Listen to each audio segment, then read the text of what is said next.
زندہ اور جلالی نام میں سب کو سلام۔ خدا کا شکر کرتے ہیں، باپ جی کی تعریف کرتے ہیں آج کے دن کے لیے، نئی صبح کے لیے اور اس بڑے فضل کے لیے کہ خدا نے ہم سب کو زندوں کی زمین پر زندہ رکھا اور ہمیں ہر مشکل سے، ہر تکلیف سے، ہر بیماری سے، ہر دکھوں سے بچایا جو دنیا میں آ رہی ہے۔ خدا ہمیں بچاتے ہیں، خدا باپ ہمیں چھڑاتے ہیں۔ اور جس طرح ہم نے دیکھا کہ 6 موریں کھل چکی ہیں اور آج 7ویں مور ہے۔ ہم نے دیکھا کہ 6 موروں میں کتنی مشکلیں، طوفان دنیا میں آ رہے ہیں، بیماریاں، وبا، سب کچھ آ رہا ہے، زلزلے آ رہے ہیں، ہر ایک بیماری کو ہم دیکھ رہے ہیں، ایک جا رہی ہے اور نئی بیماری آ رہی ہے، اور اسی طرح جنگیں ہو رہی ہیں ہر جگہ پر، جو عالمی جنگ کہتے ہوگی، جو ساری ختم والی ہوگی، جو اختتام کے لیے ہوگی۔ تو ہم شکر کرتے ہیں کہ خدا کے وعدے ہیں کہ جب ہم اس کے پاک کلام پر توجہ کرتے ہیں تو خداوند ہماری ہر مشکل سے ہمیں بچاتا ہے، جس طرح مکاشوہ 16:9-11 میں ہے کہ اور آدمی سخت گرمی سے جھلس گئے اور انہوں نے خدا کے نام کی نسبت کفر بکا جو ان آفتوں پر اختیار رکھتا ہے، اور توبہ نہ کی کہ اس کی تمجید کریں۔ اور 5ویں نے اپنا پیالہ اس حیوان کے تخت پر انڈھیلا اور اس کی بادشاہی میں اندھیرا چھا گیا، اور درد کے مارے لوگ اپنی زبانیں کاٹنے لگے اور اپنے دکھوں اور ناسوروں کے باعث آسمان کے خدا کی نسبت کفر بکنے لگے اور اپنے کاموں سے توبہ نہ کی۔ ہم دیکھتے ہیں یہاں پر اتنا کچھ ہو رہا ہے، لوگ پھر بھی توبہ نہیں کرے، اتنا بیماریاں ہیں، لعنتیں ہیں، دکھ ہے، تکلیفیں ہیں، وبا ہے، طرح طرح کی، لیکن پھر بھی وہ خدا کی نسبت کیا کرتے ہیں؟ کفر ہی بک رہے ہیں، اور آج بھی وہیں کھڑے ہیں، توبہ نہیں کر رہے۔ اور آج کے زندہ کلام کے لیے ہم شکر کرتے ہیں جو ہمیں بخشا گیا۔ مکاشوہ 8واں باب اور اس کی پہلی آیات میں جب اس نے 7ویں مہر کھولی تو آدھے گھنٹے کے قریب آسمان میں خاموشی رہی۔ پاک کلام پڑھے جانے پر خدا کی برکت ہو اور خدا کا شکر ہو۔ یہاں پہ ہم دیکھ رہے ہیں کہ جب 7ویں مہر کھولی گئی تو آدھے گھنٹے کے لیے خاموشی ہو گئی۔ کیوں ہو گئی خاموشی؟ کس لیے ہو گئی خاموشی؟ کیونکہ ہم دیکھتے ہیں کہ جب ہم 6 موریں ہم نے دیکھی ہیں تو وہ مکمل چھٹے باب ہی کی دوسری آیات ہے، چھٹے باب کی تیسری اور چوتھی آیات ہے۔ تو اب 7ویں مہر کھولنے کے لیے ہمیں 8ویں باب پر آئے ہیں۔ اس درمیان خاموشی تھی۔ کیوں خاموشی تھی؟ اس لیے تھی کہ خدا خاموش ہو گئے تھے، وہ اپنے غضب کو نازل کرنے کے لیے تیار نہیں تھے، وہ چاہتے ہی نہیں کہ ان کا غضب ہو، کیونکہ انہوں نے اپنی دنیا کو بڑی پیار سے بنایا، بڑی محبت سے بنا کر سب چیزوں کو خدا نے کہا اچھی ہیں، اور ان چیزوں کو وہ جو انہوں نے اپنے ہاتھوں سے، کوئی بھی اپنا گھر بنا کر اسے تباہ کرنے نہیں چاہتا، لیکن کیوں کیا خداوند نے؟ کیونکہ خدا کا غضب نازل ہونے والا تھا، وہ ناراض تھے۔ کیوں ناراض تھے؟ کیونکہ نافرمانی کی وجہ سے یہ کام ہو رہا تھا۔ یہاں ہم دیکھتے ہیں کہ یہ جو نسنگے پھونکنے کے لیے دیے گئے ہیں، 7 فرشتوں کو دیے گئے، یہ ان آفتوں کی نمائندگی کرتے ہیں جو خدا کی نافرمانی کرنے والوں پر نازل ہوگی۔ یہ 7 نسنگے کیا ہیں؟ اگر ہم پہلے نسنگوں کے بارے میں دیکھیں، مقدس یوحنا یہاں پہ فرماتے ہیں کہ روحا میں فرشتے نسنگے پھونکے گئے، یہ جو اعلان کرتے ہیں کہ کئی سخت آفتیں نازل ہونا شروع ہو گئی۔ ہم دیکھ رہے ہیں کہ ہم نے جو دیکھا ہے کہ کتنے مصیبتیں آئیں، اور آخری جو 3 فرشتے براہ راست ان لوگوں پر جو خدا کے دشمن ہیں، ان پہ سے چند آفتیں ایسی ہیں جو کئی صدیوں پہلے خدا نے مصر پر نازل کی تھی۔ اگر ہم دیکھیں خروج کا باب دیکھیں گے 7:10 میں تو وہاں بتایا جا رہا ہے کہ وہ کون سی آفتیں تھیں۔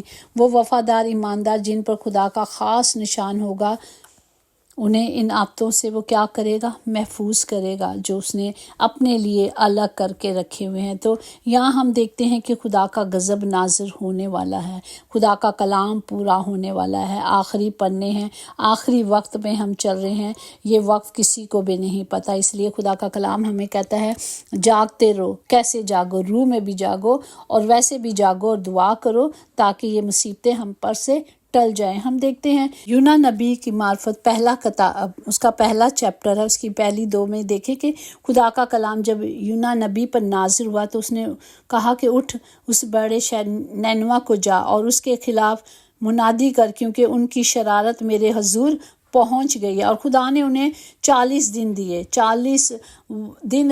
تاکہ اس 40 دن میں وہ سب توبہ کر لیں، اور انہوں نے توبہ کی۔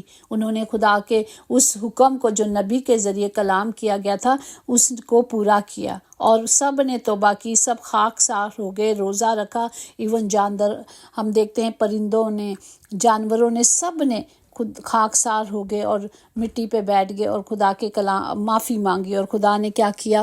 انہیں معاف کیا، کیونکہ میرا اور آپ کا خدا رحیم ہے، وہ معاف کرنے والا خدا ہے، وہ اپنے غضب سے باز آ جاتا ہے جب ہم اقرار کرتے ہیں۔ اس نے کہا جب تم اقرار کرو گے تو میں تمہیں معاف کروں گا۔ اور ہم دیکھتے ہیں کہ یہ جو مصیبتیں تکلیفیں آ رہی ہیں، اور جب وہ اکٹھے ہو کے نسنگا پھونکتے تھے، خوشی کے وقت بھی پھونکتے تھے، جس طرح ہم دیکھتے ہیں کہ کوئی بادشاہ آتا ہے تو وہ کیا کہتے ہیں؟ با ملاحظہ ہوشیار، کہ اس ملک کا بادشاہ آ رہا ہے، ہمارا تو خداوندوں کا خدا آ رہا ہے، ہمارا بادشاہوں کا بادشاہ آ رہا ہے۔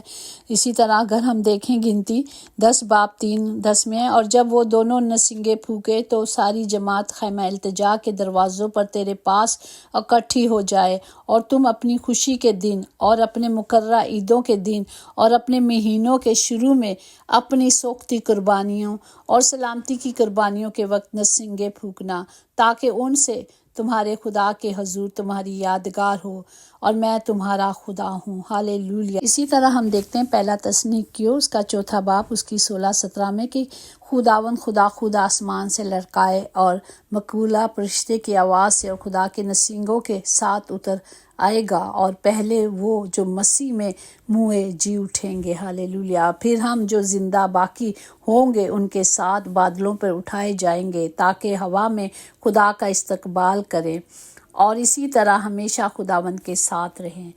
خداوند خدا ہمیشہ ہمیں بچانا چاہتے ہیں۔ ہم روز ایک بات سیکھتے ہیں، جب ہم کلام کو پڑھیں گے، جب ہم کلام کے مطابق چلیں گے تو خدا ہمیں بچائے گا، ہمیں چھڑائے گا، اور خدا نے فرشتے مقرر کیے ہیں۔ اگر ہم دیکھیں جس طرح یوحنا کی پیدائش ہونی تھی، جب ہم جانتے ہیں یوحنا بپتسمہ دینے والے کی پیدائش کی بشارت ہوئی، ہم جانتے ہیں کہ الشبہ جو بانجھ تھی، لیکن خدا نے جب دونوں عمر رسیدہ تھے، لیکن خدا نے اپنے پاک فرشتے کو وہاں بھیجا۔ لوکا پہلا باب اس کی 19 میں فرشتے نے جواب میں اس سے کہا، میں جبرائیل ہوں جو خدا کے حضور کھڑا رہتا ہوں، اور اس لیے بھیجا گیا ہوں کہ تجھ سے کلام کروں اور تجھے ان باتوں کی خوشخبری دوں۔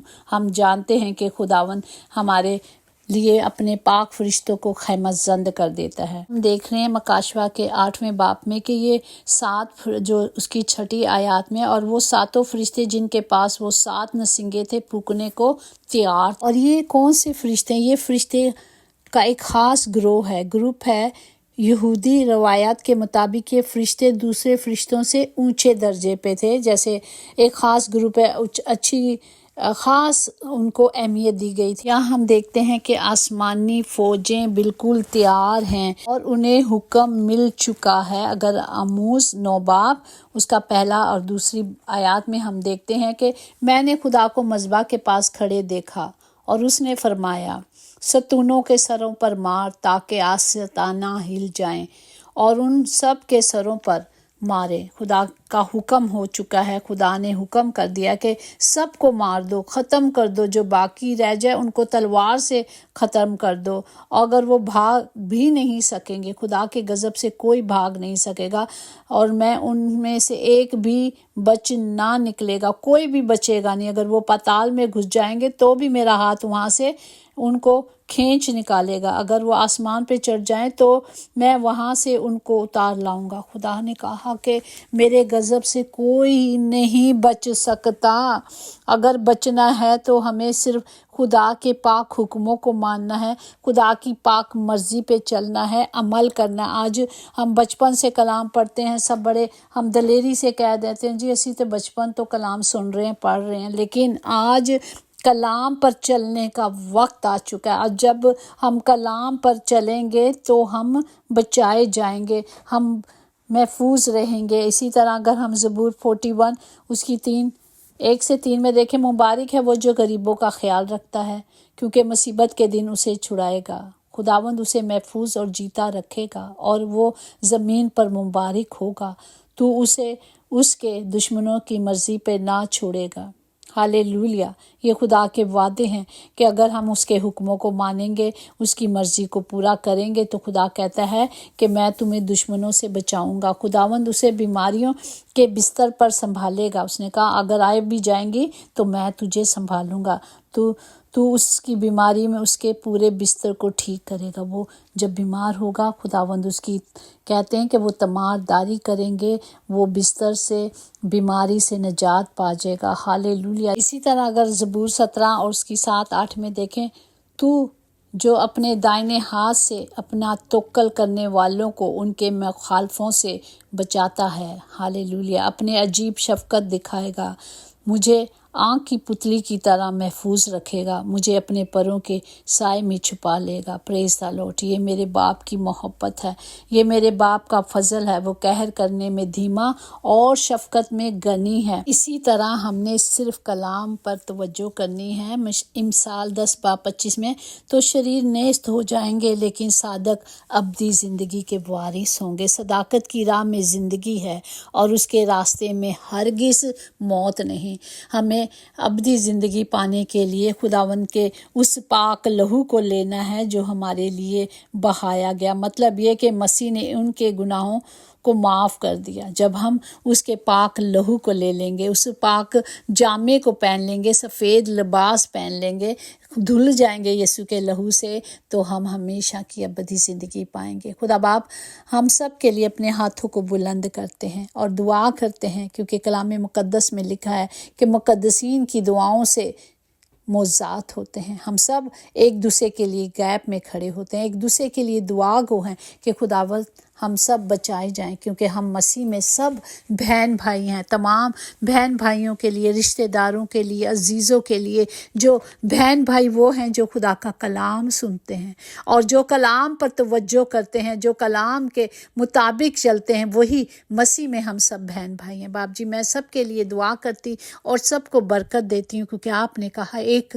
دوسرے کے لیے برکت چاہو، تمام گھروں کے خطے بھرے رہیں، کبھی کوئی کمی، کبھی کوئی کمزوری نہ ہو، بلکہ خدا باپ آپ میں بڑھیں اور شادمانی حاصل کریں۔ یسوع نام میں قدرت، قوت، طاقت پائی جاتی ہے۔ آج کا کلام ہم سب کے لیے خدا باپ باعث برکت ہو، اور ہم سب کلام کے مطابق اپنی زندگیوں کو بسر کریں، یسوع کے نام سے آمین۔